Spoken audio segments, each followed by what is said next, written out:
Are you having issues with Microsoft Outlook on your Windows 11 or Windows 10 device? So let's say you try to start Microsoft Outlook and it freezes or it wouldn't start.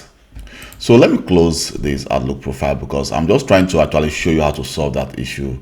I'm not able to reproduce that issue on this device.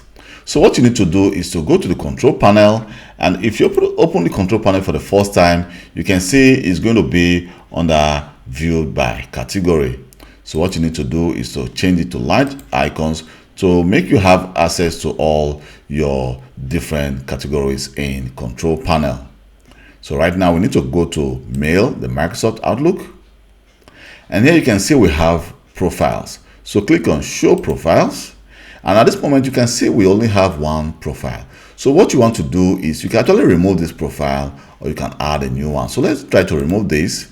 I'm going to say yes, and I'm going to add a new profile. Let me just call this Tina and then click OK. So what is going to happen is going to actually try to see if there's any profile configured on this device, or we can just decide to add the account name, which is the name of the user is Tina Steven,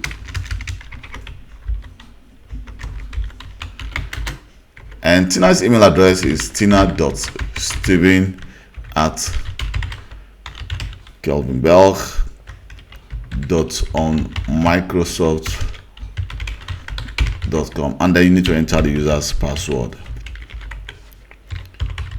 So if you're working as an IT help desk engineer or service desk engineer, definitely you've come across this issue a lot of times. So if you try to establish a network connection and see if you have internet, and then connect to Microsoft service to check if tina.steven is actually available to access the Microsoft 365 Outlook. And yet it says set Outlook for mobile. I'm not going to do that right now. You can see log on to the mail server is successful. You can see the green check. So let's just click finish, and then we're going to click apply and OK.